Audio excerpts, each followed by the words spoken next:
6:22 a.m. The Sea of Japan, 41 miles off the coast of Akita Prefecture, Japan. The sun is just clearing the horizon to the east, a thin orange line above the Pacific that has not yet reached the gray water between Japan and the Korean peninsula. The sea is calm, cold, empty at this hour except for the fishing vessels out of Akita and the white running lights of a Japan Coast Guard patrol craft moving north on its morning circuit. The sky above is completely clear, visibility unlimited, and 112 miles to the west, behind the darkness that still sits over the Korean peninsula, something had just left the ground.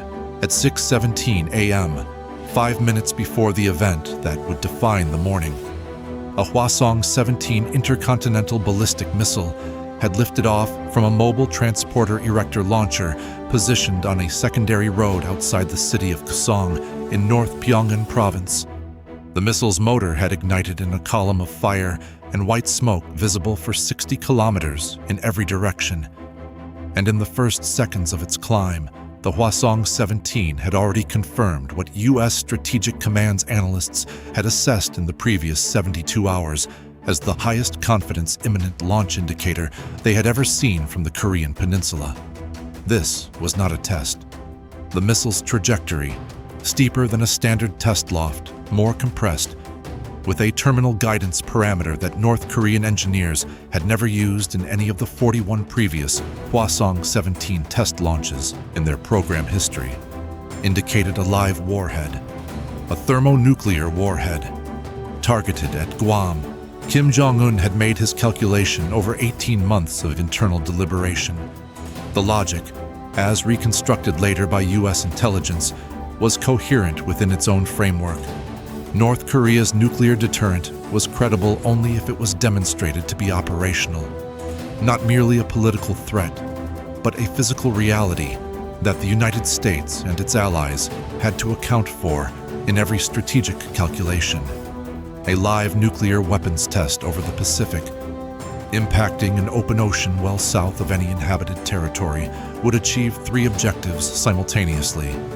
It would demonstrate that the Hwasong-17 could reach Guam. It would demonstrate that North Korea's thermonuclear warhead design was functional, and it would present the United States and Japan with a fait accompli, a nuclear detonation in the Pacific that had already occurred, with no American lives lost and no Allied territory struck, challenging Washington to escalate against a nuclear-armed state that had just proved it could reach American territory. The calculation assumed 3 things: that the missile would not be intercepted before detonation, that the American political system would not authorize a military response to a nuclear detonation in open ocean that had caused no casualties, and that North Korea's concealed, dispersed, hardened missile arsenal was sufficiently protected to survive any retaliatory strike that Washington might authorize. All 3 assumptions were catastrophically wrong. North Korea had made 6 catastrophic mistakes. First mistake: the Hwasong-17 launch had been anticipated for 72 hours. The U.S. Space Force's Defense Support Program satellites and the upgraded space-based infrared system had been in a heightened collection posture over the Korean peninsula since a signals intelligence alert 3 days earlier had flagged communications consistent with final pre-launch authorization procedures flowing through the Korean People's Army Strategic Force Command Network.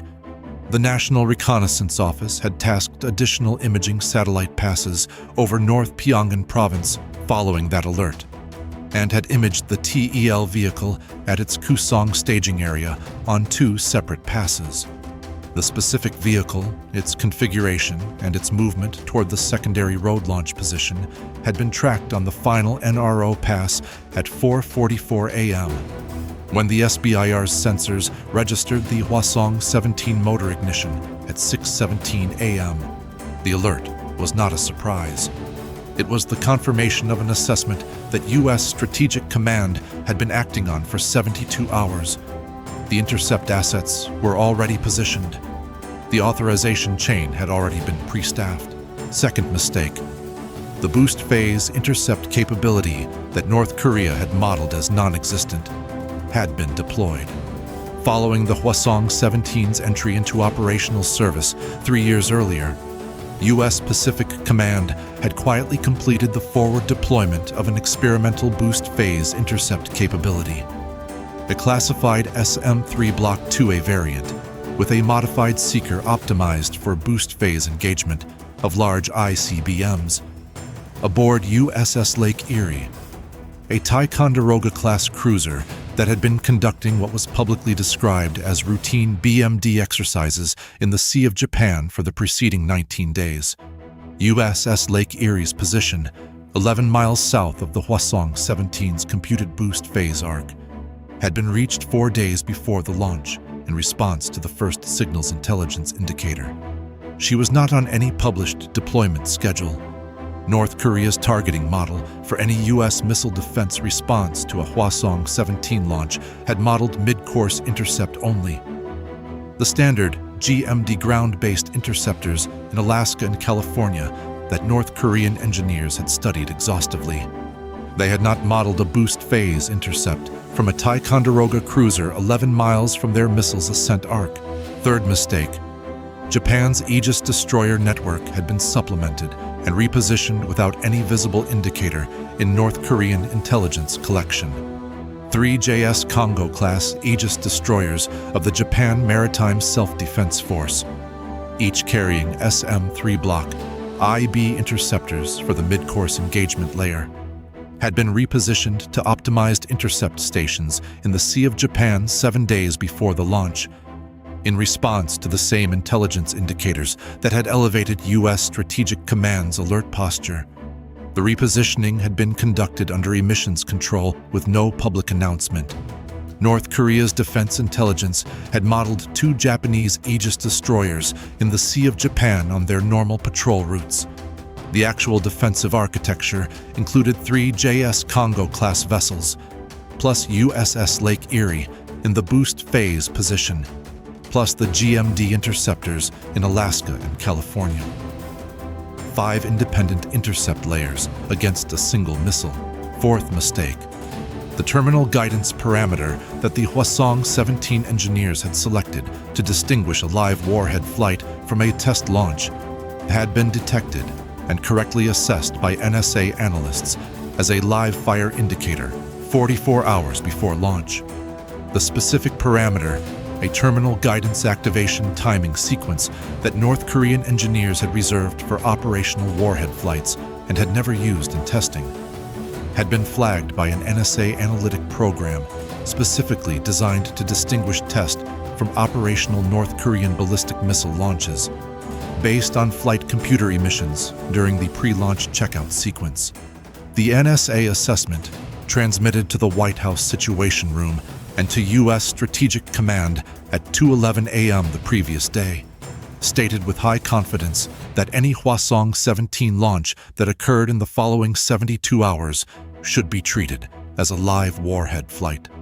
The President had been briefed on that assessment at 2:47 a.m.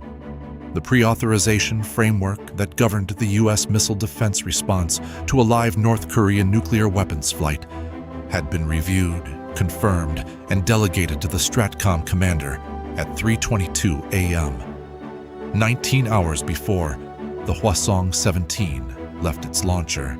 Fifth mistake, the dispersed, hardened, concealed North Korean missile arsenal was not as concealed as Pyongyang believed. The National Reconnaissance Office's Korean Peninsula Collection Program had been running at surge capacity for 2 years, following the Hwasong-17's entry into service, building the most comprehensive targeting database of North Korean strategic missile infrastructure ever compiled. Tunnel entrances, TEL vehicle maintenance facilities, fuel storage sites, launch preparation areas, mobile launcher routes, command and communications nodes, 417 individual target coordinates, each one confirmed by multiple collection methods, each one cross-referenced against the others, to build a targeting package that accounted for both fixed infrastructure and the dispersal patterns that North Korea used to protect its mobile launcher force. The targeting package had been preloaded into the strike assets that would execute the response before the Hwasong-17 ever left the ground. Sixth mistake. The warhead's detonation altitude had been calculated by North Korean engineers to occur below the intercept altitude of any known U.S. missile defense system. The calculation was based on data about SM-3 engagement envelopes that was 18 months out of date. The SM-3 Block IIA variant aboard USS Lake Erie, the variant that had never been publicly acknowledged as deployed to the region, had a maximum engagement altitude that exceeded the North Korean engineers' model by 31 kilometers. The Hwasong-17's warhead, regardless of its detonation altitude, was going to encounter an intercept attempt from a system it had never been designed to defeat, at an engagement geometry it had never been tested against. What happened in the next 19 minutes was the most consequential missile defense engagement in the history of ballistic missile defense. And the response that followed was the largest single conventional strike operation since the Second World War. At 6:17 a.m., SBIRS registered the Hwasong-17 motor ignition. The alert reached U.S. Strategic Command at Peterson Air Force Base, Colorado, in 4 seconds. The STRATCOM commander, operating under the pre-authorization framework confirmed 19 hours earlier, transmitted the intercept execution code word to all assets in the engagement architecture within 8 seconds of receiving the alert. USS Lake Erie's SM-3 Block II A boost phase interceptor launched at 6:18 a.m. and the 62 seconds after the Hwasong-17's motor ignited, and while the missile was still in its boost phase, ascending over North Korean territory. The kinetic kill vehicle's seeker acquired the Hwasong-17's hot rocket exhaust at maximum acquisition range. The intercept geometry was close to optimal. USS Lake Erie had been positioned in the boost phase engagement envelope that existed for exactly 11 minutes and 40 seconds of the missile's ascent arc. The kinetic kill vehicle detonated alongside the Hwasong-17's second stage motor at 6:19 a.m. and 14 seconds. The intercept was not clean. The second stage motor was disabled by the kinetic kill vehicle's debris pattern, but did not fully disintegrate. The Hwasong-17 continued upward on a degraded trajectory, its guidance system offline, its warhead separated from the booster in an uncontrolled tumble. The warhead, a thermonuclear device whose arming sequence required a specific deceleration profile to complete, was now a ballistic object on a compromised trajectory that the North Korean engineers had never designed or planned for. The 3 JS Kongo-class destroyers engaged the warhead in its mid-course phase as it arced over the Sea of Japan.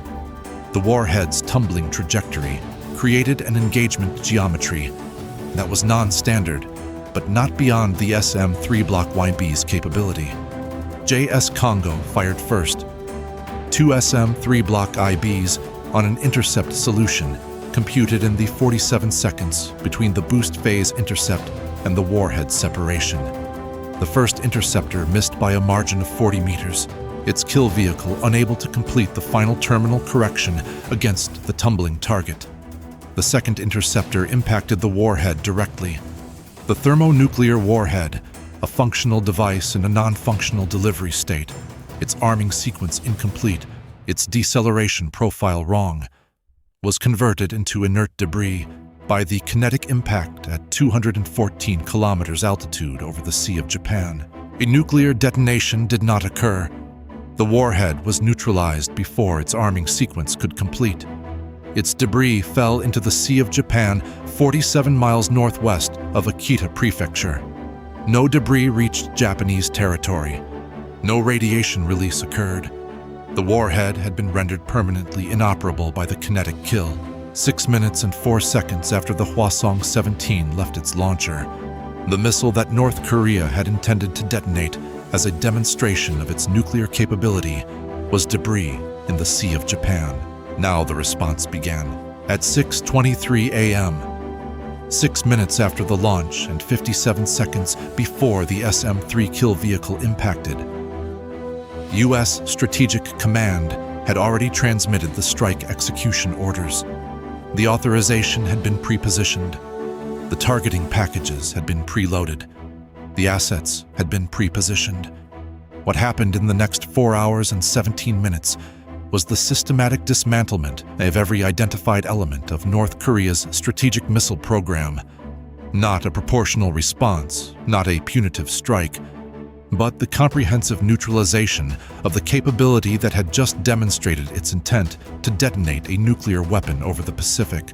2 B-2A Spirit stealth bombers from Whiteman Air Force Base, Missouri, that had been airborne for 11 hours on a classified alert mission, pre-positioned by Stratcom the moment the first intelligence indicators had elevated the launch assessment, were already over the Sea of Japan when the Hwasong-17 launched.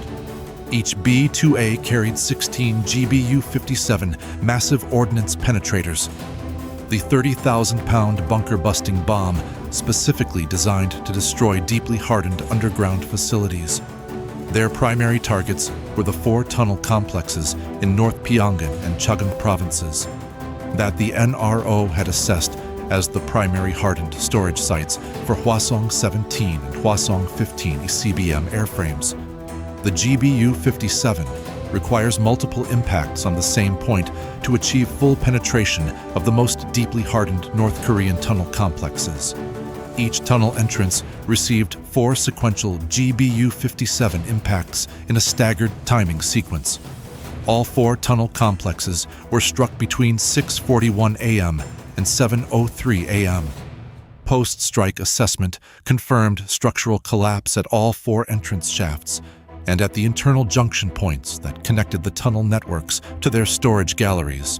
4 Ohio-class submarines, USS Ohio, USS Michigan, USS Florida, and USS Georgia, pre-positioned in the Western Pacific on Stratcom orders issued 71 hours earlier, began their Tomahawk land attack missile salvos at 6:24 a.m., a combined total of 312 Tomahawks.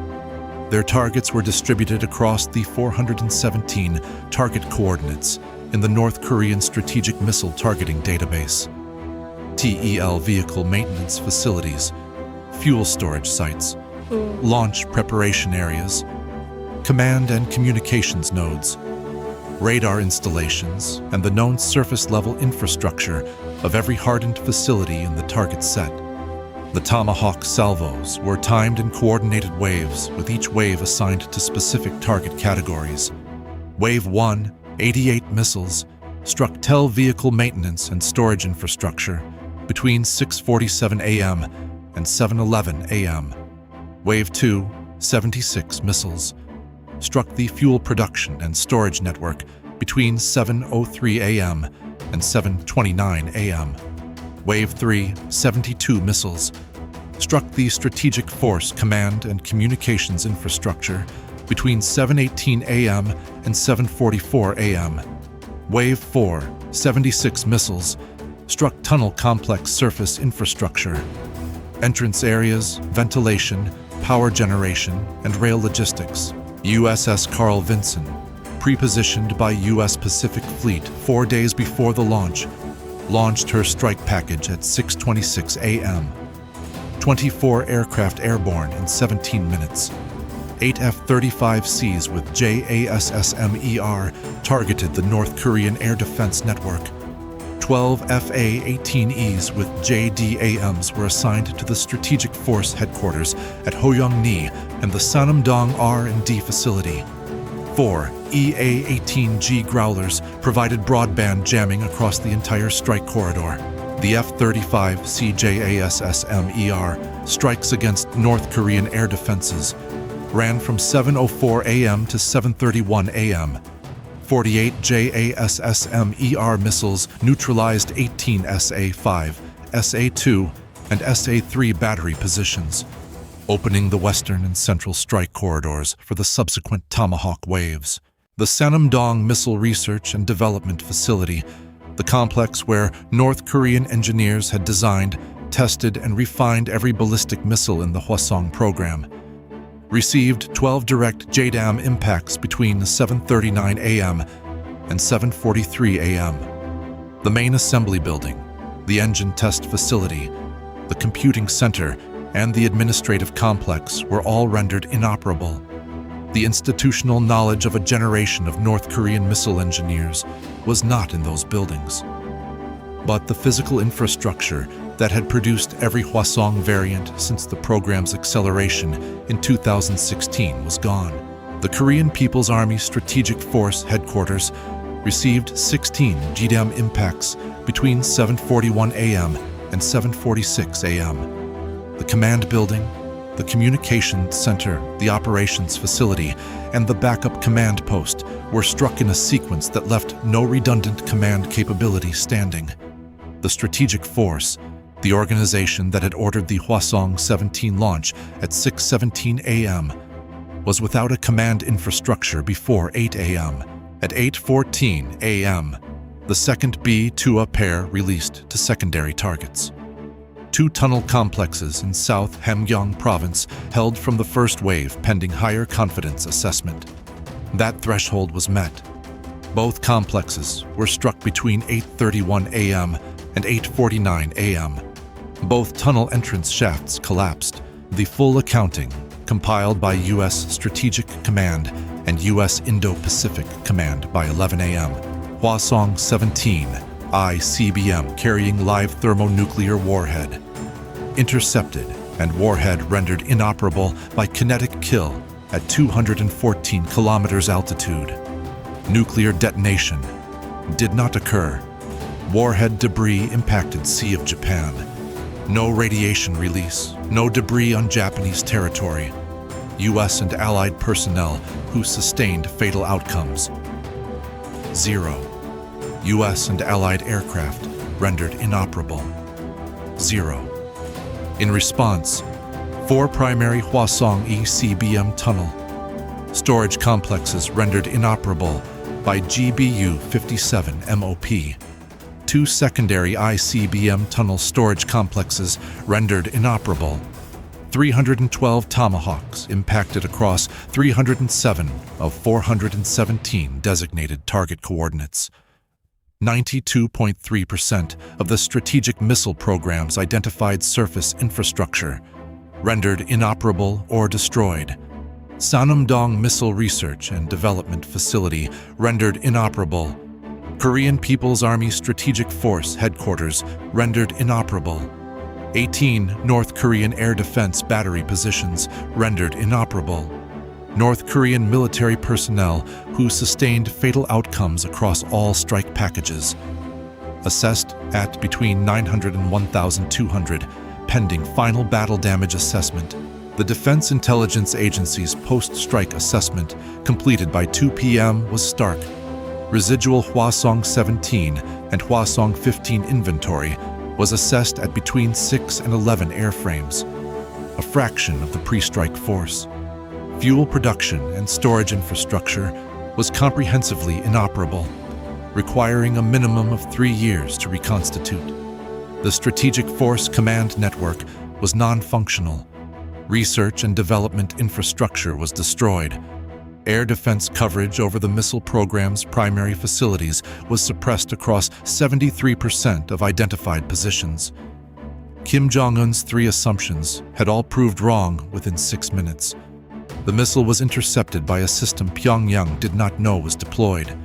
The warhead was rendered inoperable before its arming sequence completed, and the response, 312 Tomahawks, 4 B-2A bombers, 48 JASSEM-ERS, and 24 carrier aircraft, had begun executing against the missile program before the warhead's debris hit the water. In Washington, the president addressed the nation at 10 a.m. North Korea had launched a nuclear-armed ballistic missile at American territory. The warhead had been intercepted and rendered inoperable before detonation. The United States had responded, proportionately, precisely, and comprehensively. He said nothing further. The satellite imagery appearing on global networks over the following 24 hours would say it for him. The Sea of Japan was calm. The debris from the Hwasong-17 sat on the bottom of that calm sea, inert and permanently inoperable. And the program that had built the missile, the tunnel complexes, the fuel infrastructure, the command network, the research facilities, was inoperable wreckage scattered across a peninsula that had chosen, for the last time, to threaten the United States with nuclear fire.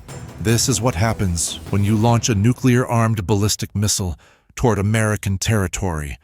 You do not find an unprepared defense and an indecisive political leadership. You find boost phase intercept capability. You did not know was deployed, positioned on a ship 11 miles from your ascent arc for 19 days, while your own intelligence told you the sea was clear. You find that your missile's live fire guidance parameter was identified as a live fire indicator 44 hours before you launched, that the President had pre-authorized the response 19 hours before your missile left the ground. You find 3 JS Kongo destroyers in positions your model said were occupied by 2. You find 4 Ohio-class submarines in the Pacific with 312 Tomahawks pre-assigned to every identified coordinate in your strategic program's infrastructure. You launch your nuclear weapon at American territory. 6 minutes later, its debris is in the Sea of Japan, its warhead cold and inert, its detonation never having occurred. And by noon, the program that built it is inoperable. The sea is calm, the warhead is debris, and the program is gone.